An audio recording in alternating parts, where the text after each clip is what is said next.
see. How much can you get on a walk through? Were you able to explain some things you think they picked up?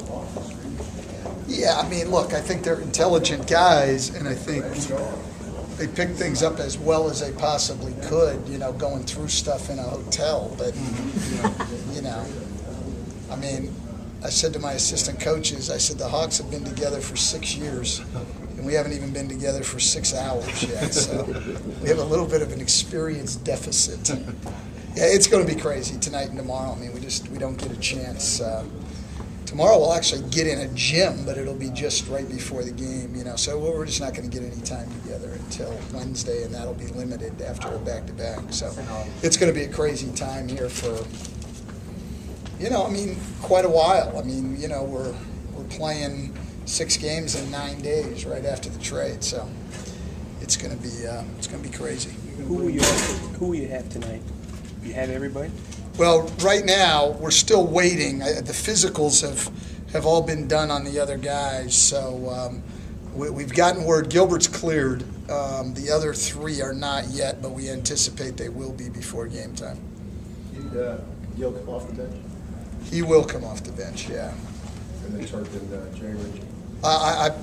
If they get cleared, Jason and Hedo will start. What's the deal there? What do you mean, what's the deal? I mean, what time? Well, I mean, the league just has to certify it. The last I heard is they got the final certification of physical on MP. That was the last one to come in, and I don't know what the league has to do. So we don't anticipate a problem, but we haven't gotten it yet. So Vince is clear over there? Yeah, they cleared all the physicals, so now it's just the league's got to certify everything. Well, assuming you get to have everyone tonight, Coach, you're a little limited, I know, with not 6 hours. You haven't even had these guys. So what's the game plan? What do you try to do here with these guys tonight? Well, we just hope they'll play hard and with a lot of energy. I mean, it's really this is going to take some time. I mean, you're not talking first game together. You're talking first day together. I mean, this is the first day of training camp, basically, is what it is. So. I really don't know what to expect. Again, my only expectation here in these first few games is that, guys go out and play hard and play with some energy and try to learn as we go. This is it's a challenging situation, no question. Can you talk about your thinking bringing Gil off the bench? Well, somebody had to come off the bench, I didn't want it to be. I didn't want it to be Jameer because obviously he's our guy. He's been here. He knows what's going on. He knows how to run our offense, the whole thing. So I didn't want it to be him. And to me, just the matchups are easier. Jason at a 2 and Hedo at a 3 with more normal size. And then Gil will come off and play a little bit at both spots. So, and I don't know if that's even permanent. I mean, again, we haven't had these guys at all. We haven't practiced. We haven't played. So it's very difficult to say any of these decisions are the way we're going to go long term. That's just the way we're going to go tonight. Is that the strangest walkthrough you've ever had? No, the walkthrough itself was pretty normal. I mean, it was, we've walked through in a hotel before, so the walkthrough itself, I mean, that was normal. What's strange is, playing guys that have literally not even been in, you've really not even been in a gym with. I mean, we did it with Ray for a couple years ago, but again, it was one guy. I mean, we'll probably, good part of the night, have 2 of those guys out there on the floor together for the majority of the night. So it's different. There's no question about it. But to me, we might as well get the process going right now. There's no sense sitting them down and waiting it out. It's not like we're going to get much practice time. So we're going to have to pick it up on the fly. I'm sure we are going to make a myriad of mistakes. And, we'll try to learn from them and play through them. And I think I'm going to have to exhibit a good deal more patience than I've shown in my career up till now. I told them yesterday that I would be very patient with them and that I would not expect them to be great until 7 o'clock tonight. So, but in reality, I'm going to have to be more patient than that. Again, just play hard, have some energy, try to learn, from whatever mistakes we make and go on. We're literally, what you're looking at is pretty close to what you would expect to see if a team was playing on October the 1st. That's pretty much where we are right now. We've got 4 months, almost 4 months to become a good team. Coach, after everything Gilbert has gone to, what can this opportunity mean for him? Well, you'd have to ask him that, and again, it's really hard for me to comment on any of those guys. I try not to put words into anybody's mouth, but I don't know them that well, yet. I mean, literally, so I think that they get a great opportunity. I think for guys like he and Jason, they've never had an opportunity to play with a legitimate big guy like Dwight. I think it's certainly a great opportunity for them, but they could tell you in terms of what it means to them. I know they all seem very, very happy to be here, very excited to get going, and probably very excited to get to play a game before you even have to practice. Is it one of those things where you kind of leave everything that happens in Washington, or do you do a lot of calls to check on? I mean, how much of what happened? Well, that's all done now. I mean, Otis had a relationship with Gilbert, knows him well, has been in touch with him, throughout everything that he went through. So I think our background on him is good. We don't have any, we don't have any reservations there.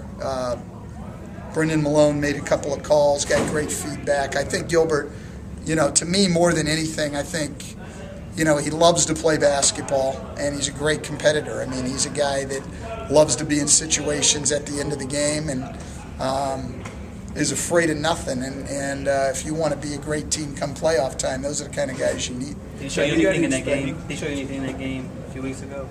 Well, he was killing us in a game a few weeks ago up there. I mean, they were isolating him, and he was taking everything to the basket.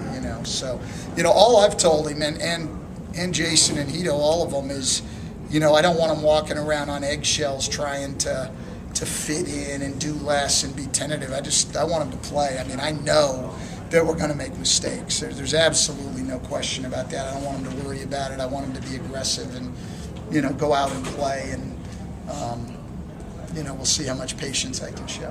How will this affect Jay's minutes? How will it affect you? That's hard to say right now, too. I don't really know. I mean, he's definitely going to play in our rotation. How it affects his minutes, look, I think that our depth on the perimeter now is, pretty damn good, especially with offensive players.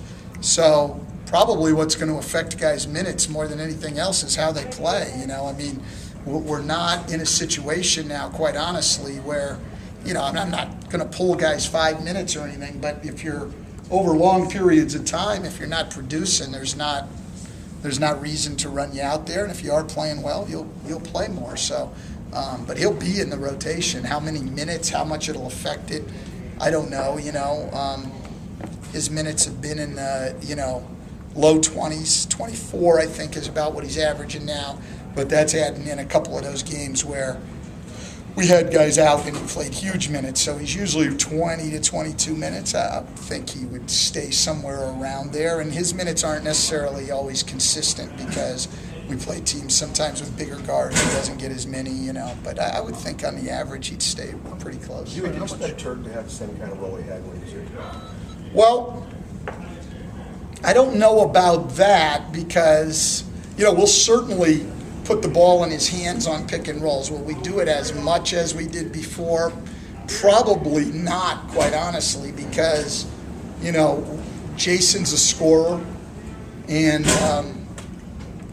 Gilbert's a scorer and a guy who will run a lot of pick and rolls. So it'll be split up a little bit more. I mean, our guys are going to have some patience with that too. I told them yesterday because, we've got 3 guys now who were, Gilbert was the leading scorer in Washington. Jason was the leading scorer in Phoenix. Dwight was the leading scorer here. Jameer's the second leading scorer. And then we've got Turk wants the ball in his hands. Look, it's going to get split up a little bit more. And I don't think anybody, probably including Dwight, will get as many shots as they've been getting up till now. So, what it comes down to with guys, a little bit of patience until we figure it out.